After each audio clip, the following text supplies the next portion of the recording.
नमस्कार, मैं अंजलि मिश्रा। स्वागत है आप सभी का द न्यूज़ में। आपको बता दें कि लखनऊ में आपने कांग्रेस की गारंटी कार्ड को लेकर लगी हुई लंबी लाइनें तो देखी ही, लेकिन अब इसका नज़ारा जो है कर्नाटक में भी देखने के लिए मिल रहा है। जी हाँ, बिल्कुल सही सुना आपने। कांग्रेस की गारंटी कार्ड जिसमें ये कहा गया कि 1 लाख रुपए साल का और 8,500 रुपए जो है महीने का महिलाओं को दिया जाएगा। और इस गारंटी कार्ड को देते हुए ये कहा गया कि आप कांग्रेस को वोट दीजिए और खटाखट ये पैसे निकाल लीजिए। इसके बाद जब कांग्रेस आज 99 सीटें लेकर आई और अब कांग्रेस कार्यालय के बाहर, मुख्यालय के बाहर जो है आम महिलाओं के, आप कह सकते हैं ज़्यादातर मुस्लिम महिलाओं की जो है भीड़ देखने के लिए मिल रही है, जहां पर वो अब जो है कांग्रेस से खटाखट उनके अकाउंट में पैसे डालने की बात कहती नजर आ रही है। लेकिन वहां से उन्हें भगाया जा रहा है और कहा जा रहा है कि ऐसा कोई आदेश हमारे पास नहीं आया है।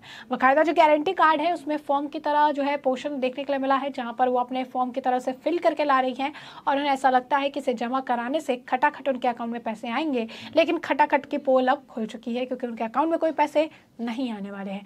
इसका एक मंजर जो है कर्नाटक में भी देखने के लिए मिला। वहीं दूसरी तरफ अब आपको बता दें कि जो है एक मंत्री हैं जो कर्नाटक में जिनके भ्रष्टाचार की पोल खुली और उस मंत्री को इस्तीफा दे देना पड़ा। कहीं ना कहीं शपथ ग्रहण समारोह की वजह से ये एक बहुत बड़ा मुद्दा जो है वो कहीं अनदेखा अनसुना सा रह गया, जिसके बाद अब इसे उठाया जा रहा है जितेंद्र प्रताप सिंह द्वारा। क्या कुछ है पूरा माजरा, विस्तार से समझिए। सबसे पहले बात कर लेते हैं कांग्रेस की गारंटी कार्ड की। कांग्रेस गारंटी कार्ड को लेकर आपने देखा किस तरीके से लखनऊ में जो है लगातार काफ़ी ज़्यादा लाइन वगैरह लग रही थी। अब कर्नाटक की भी एक वीडियो जो है सोशल मीडिया पर वायरल हो रही है, जहां पर एक बुजुर्ग महिला कह रही है, हमें कहा था कि कांग्रेस को वोट दो तो 5 जून को तुम्हारे खाते में 1 लाख रुपए आएंगे। हम सुबह 6 बजे से खड़े हैं लेकिन कांग्रेसी हमारी बात सुनने को तैयार नहीं है और हमें भगा रहे हैं। कर्नाटक की एक गरीब महिला का ये बयान है। और उसके बाद जो है कांग्रेस ने कहीं ना कहीं, अगर आप देखेंगे, कांग्रेस के खिलाफ भी अब याचिका दायर की है 99 सांसदों की। उनकी सांसदी रद्द करने की बात भी कही जा रही है क्योंकि ये कहा गया है कि कांग्रेस ने आम जनता के साथ फ्रॉड किया है। कांग्रेस ने जिस तरीके की स्थिति डेवलप कर दी, जिस तरीके से अगर आप कहेंगे कहीं ना कहीं घोटाले के तौर पर, अगर आप इसे देखें कि जहाँ जाकर आप देखेंगे सोशल मीडिया पर वीडियोस भी सामने आ रहे हैं कि महिला है जा रही हैं अदर्स महिला के पास, कह रही हैं कि आपको कांग्रेस को वोट देना है, फिर खटाखट आपके अकाउंट में 1 लाख रुपए आ जाएंगे, 8,500 रुपये हर महिलाओं को मिलेगा। और कहीं ना कहीं वोट फॉर मनी इस तरीके का एक कंसेप्ट बन गया। अब 99 सांसदों की सांसदी खारिज करने की मांग की जा रही है। साफ तौर पर यह बहुत बड़ी बात है कि इस तरीके के, अगर आप कहेंगे कि जो है बयान देखने के लिए मिल रहे हैं। एक ऐसी पार्टी, कांग्रेस जो इतनी पुरानी पार्टी रही है और इस तरीके से उनका, अगर आप कहेंगे कि इस वक्त जो स्थिति देखने के लिए मिल रही है जहाँ पर उनके खुद के पार्टी के लोग उनसे जो है सवाल अब पूछने के लिए बाध्य हो चुके हैं क्योंकि 1 लाख रुपए देने की मांग की गई थी। अब जब महिला मांगने जा रही है तो वहाँ पर बैठे लोग कहते हैं कि आपका यहाँ पर नहीं है कुछ, यहाँ पर हमें किस तरह का ऑर्डर नहीं मिला है। अब ये कहा जा रहा है कि महिलाओं को अंदर मत आने दो, महिलाओं को बाहर से बाहर भगा दो, क्योंकि ऑब्वियसली ये चुनावी जुल्म था और वो कहीं भी किसी भी तरीके से पूरा होने वाला नहीं है। अब दूसरी तरफ बात कर लेते हैं कि आखिर हम किस मंत्री का जिक्र कर रहे हैं जिसकी, अगर आप कहेंगे कि पोल खोल चुकी है। कर्नाटक का वो कौन सा भ्रष्टाचार का मामला है, कौन इसे लेकर पोस्ट कर रहा है? तो हम आपको बता दें कि इस मामले को लेकर जितेंद्र प्रताप सिंह ने अपनी आईडी से पोस्ट किया है। वो लिखते हैं, नरेंद्र मोदी जी के शपथ ग्रहण समारोह में कर्नाटक के भ्रष्टाचार की एक बहुत बड़ी खबर दब गई। कर्नाटक के अनुसूचित जनजातीय कल्याण कैबिनेट मंत्री बी नागेंद्र को पर दबाव बनाया जाता है कि आप अनुसूचित जनजाति कल्याण निगम में जो 187 करोड़ रुपए पड़े हैं उसे आंध्र प्रदेश के एक कंपनी में ट्रांसफर कर दीजिए। जाहिर सी बात है ये दबाव मुख्यमंत्री नहीं बल्कि दिल्ली हाईकमान ने किया होगा क्योंकि चुनाव के लिए पैसे चाहिए था। और मंत्री जी ने आदेश पर अनुसूचित जनजाति कल्याण निगम के 187 करोड़ रुपए एक अनजान सी कंपनी जिसका हेड ऑफिस विशाखापट्टनम में है उसे ट्रांसफर कर दिया। 15 दिन बाद जब यूको बैंक अपनी ऑडिट कराता है तब बैंक को यह देखकर कुछ गड़बड़ी लगती है कि अनुसूचित जनजाति कल्याण निगम का पैसा एक कंपनी में क्यों ट्रांसफर किया गया। और यूको बैंक अपने उच्च अधिकारियों को इस बारे में सूचना देता है।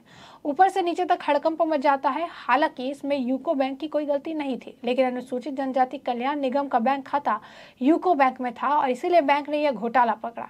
बैंक के अधिकारी अपने मुख्यालय में सूचना देते हैं और फिर यूको बैंक बाकायदा ट्विटर पर एक प्रेस रिलीज जारी कर देता है कि यह 187 करोड़ रुपए जो अनुसूचित जनजातीय विकास निगम से ट्रांसफर किए गए हैं, यह कोई बहुत बड़ा घोटाला हुआ है। अब कर्नाटक सरकार बैंक फुट पर आ गई और कर्नाटक अनुसूचित जनजातीय विकास निगम के प्रमुख लेखा अध्यक्ष को, जो एक दलित है, चंद्रशेखर पी पर दबाव डाला जाता है। इसकी जिम्मेदारी तुम अपने ऊपर ले लो और कर्नाटक राज्य सरकार पूरी जिम्मेदारी उसे दलित लेखा अध्यक्ष के ऊपर डाल देती है।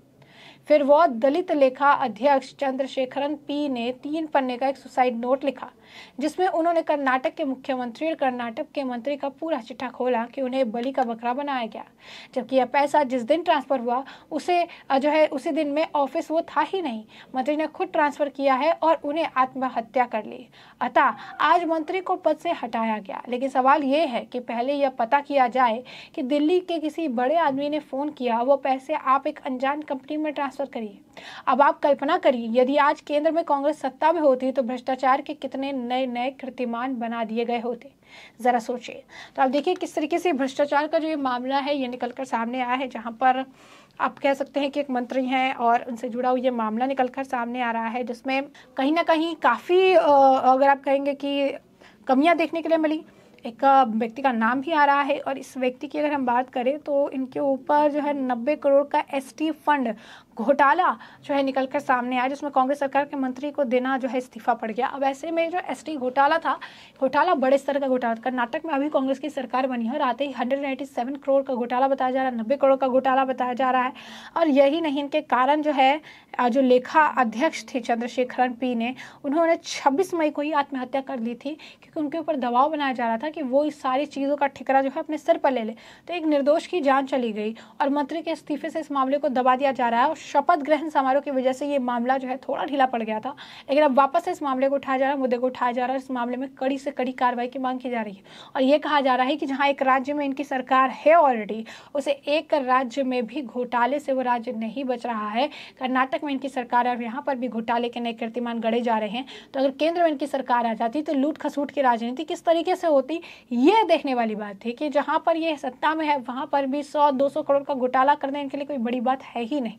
अगर यूको बैंक ना होता, उसके अधिकारियों ने क्लेम नहीं डाला होता, तो शायद आम जनता की गाढ़ी कमाई का 200 करोड़ रुपए का ये जो पूरा अगर आप कहेंगे कि मामला है ये दब जाता। 187 करोड़ वहाँ बताया जा रहा है, 90 करोड़ अगर आप कहेंगे बाई आर्टिकल जो है कहे जा रहे हैं कि इसका घोटाला जो है किया गया है। तो कहीं ना कहीं 186 करोड़ का जो है अवैध अवतरण किया गया, क्योंकि एक ऐसी कंपनी को ट्रांसफ़र कर दिया गया जिसका इतना नाम नहीं है और वो विशाखापट्टनम में उसका हेडक्वार्टर है, और ऐसे में ऐसी कंपनी को खुद जो है इतने पैसे उनके द्वारा ट्रांसफ़र कर दिए गए।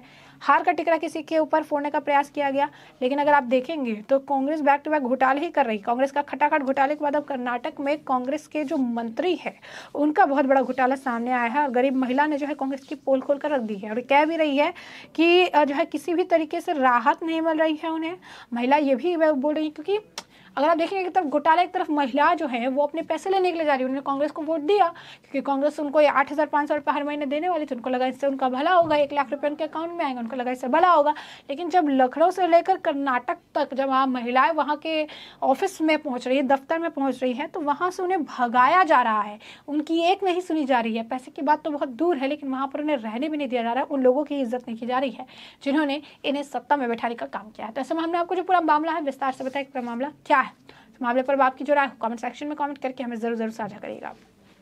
धन्यवाद।